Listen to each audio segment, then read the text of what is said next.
I was struck by how peacefully the home welcomed him as he entered through our front door, as though it had been waiting for him. My husband greeted him with the dry warmth he saved for those he was supposed to care about as his bag slid over the well-known tiles. As a friendly reflex, I grinned, but something settled in my chest, a keen awareness, not enthusiasm or dread. The room was filled with his presence in a different way than I had recalled. He was no longer the same. He was now taller and moved with greater deliberateness. His voice had become deeper, and as his eyes locked with mine, there was a brief but courteous pause that allowed something to go unsaid. My spouse was unaware of it. He was already inquiring about the job search and travel. With my hands warm from the porcelain teapot, I stood in the kitchen doorway and watched them converse. Later that night, everything fell back into place as normal. With his lips slightly open and his slippers kicked off, my husband slept off in his chair beside the TV.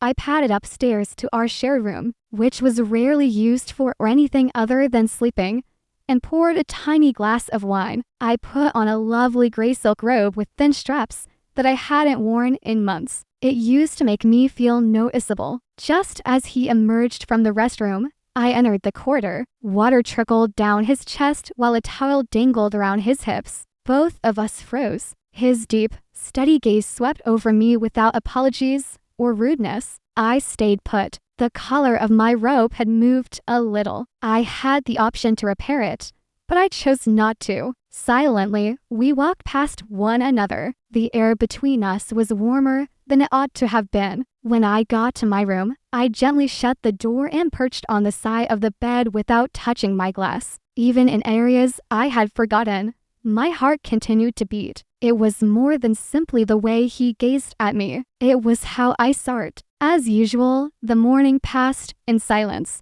As I poured my husband's coffee and placed bread on his plate, he went through his regular financial reports. Without raising his head, he thanked me as though it were a piece of furniture. I inquired if he needed anything for the day, smiled at all the appropriate places, and nodded when it was appropriate. However, something had changed within me. I moved more slowly, paying more attention to how the fabric touched my skin and how I pulled my robe tighter. I felt different with each breath, even if nothing outside had altered. After my husband went for work, he came into the kitchen. The door snapped shut, and the ensuing hush was so total that it felt like the walls were getting closer. His hair was wet, and he was wearing a navy t-shirt that was still wrinkled from sleep. I was still wearing my silk robe from the previous evening, which was knotted loosely enough to allow the air to pass through the fabric. I gave him a mug after he gave me a kind morning greeting. Our fingertips barely touched, yet I could feel it all over. I focused on the counter and swiftly withdrew my hand. He stayed put. "You don't usually wear things like that," he said after observing me for a while. My heart began to beat more loudly. Uncertain of how much of me he could see in the microwave glass reflection, I turned halfway. "Like what?" "Bare and soft. It's different today, even though you're always put together." It wasn't a playful tone. It was calm, subdued, and almost respectful. I looked up at him. He didn't let his gaze stray. They were open, serious, and focused on mine. The way he stared at me was not accidental. Under that stare, I remained motionless and did not recoil. My breath caught in my chest. He moved closer even though I broke eye contact first and picked up a dish towel to occupy my hands. Enough to alter the atmosphere between us, but not enough to touch. Without making touch, I sensed the warmth of his body, a constant tug. I muttered that I should go get dressed, but I remained still. Slowly, he extended his hand and touched my cup with his fingertips. We both stopped acting like we didn't want this when I glanced up. He gave me a kiss. It wasn't hurried or organized. I didn't move away from him since his lips were solid and warm. Behind me, my hands felt the counter's curvature. I leaned in close enough to feel the confidence of his touch and the pressure of his chest. I felt as though I was sliding into something I hadn't touched in years as my eyes closed. Not peril, but intense hunger. We remained near each other, inhaling the same air as the kiss ended, too conscious of what had just started. With a quiet I need to change, I turned away. On the steps, my fingers clutched the rail, shaking. I felt light in the knees, but it wasn't dread. It was the peculiar, hurting lucidity that comes with waking up from a long, cozy slumber. And it might be worse or better. I didn't want it to end. I desired more. The performance over the next few days was delicate. None the wiser, my spouse went back to his regular activities. One evening, he brought home beautiful tulips and ceremoniously placed them in a vase. Thought these might brighten the table, he added with a practiced compassion in his smile. I gave him a cheek kiss and thanked him. It was a familiar rhythm that I knew by heart, not forced. However, a part of me shied away. It comes from the emptiness beneath our motions, not from him. I had started to notice how frequently I used habits rather than the truth to fill the voids. The person I had kissed walked around the home with an odd mix of confidence and apprehension. The air between us was thicker now, dense with the aftermath of that moment in the kitchen. Even if he didn't corner me, a glimpse would take too long. When passing dishes, a finger brush would send shivers down my spine. Our bodies seemed to recall what our tongues were unable to express. My spouse brought up a convention that will take place 2 nights away. I nodded and grinned, but a chilly current coursed through my body. I already knew what I wanted, not because I was scared. I didn't get much sleep the night before he departed. I pictured footsteps in the corridor. I pictured the younger one at my door once more. I thought about what I would do if he knocked. However, he remained in his guest room with the door closed and the music turned down. Quietly, daybreak arrived. I heard my spouse sip his bag, a last clear sound. At the door, he gave me a farewell kiss. With the gentle grin of a guy who still had faith and trust, he urged, "Don't wait up."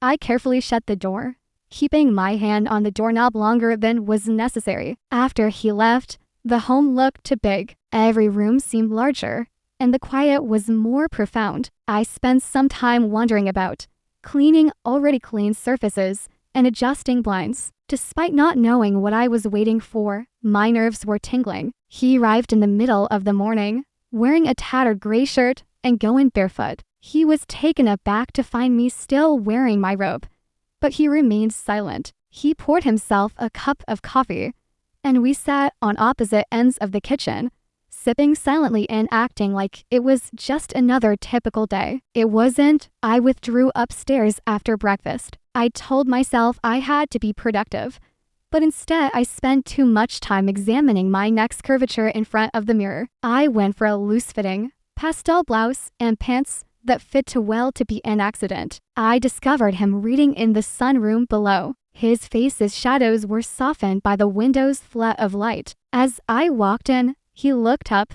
his eyes inscrutable. He said, "I didn't think I'd see you again today." I said, a little smile pulling at my lips, "I live here." We looked at each other. At last, he answered, "I keep thinking about it." That instant, I kept my eyes fixed on it. "I also do." He got up slowly and carefully closed his book. He responded, "I don't want to ruin anything." I responded in a quiet voice, "Then don't pretend it didn't happen.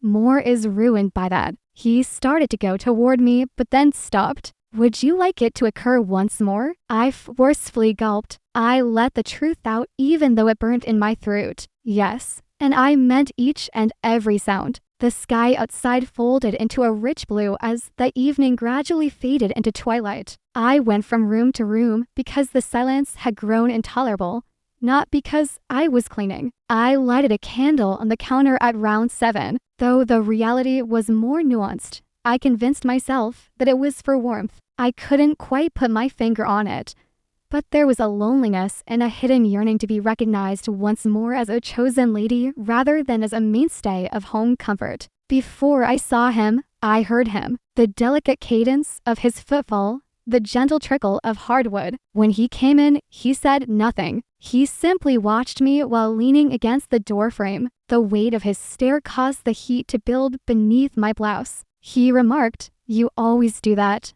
What should I do? Act as though nothing is changing around you?" The spoon hovered in my palm as I hesitated. Adults do that, don't they? He moved in closer, not the fascinating ones. A little smile appeared on my face. I ought to have left, but I didn't. Rather, I completely turned to face him, allowing the quiet to do what words could not. At last, I said, "You're not afraid of this?" His jaw stiffened. "I'm scared." I gave a nod. "I am too." Then, with reverence rather than hunger, he leaned forward and touched the inside of my wrist with his knuckles. Just a little touch. However, the feeling was like a current coursing through my body. I said, "We shouldn't," not realizing what I was saying. "We already did," he said, and the reality of it lingered like mist between us. We were suspended in something that was no longer innocence for a little period. Then I turned away, half lost, and opened the fridge,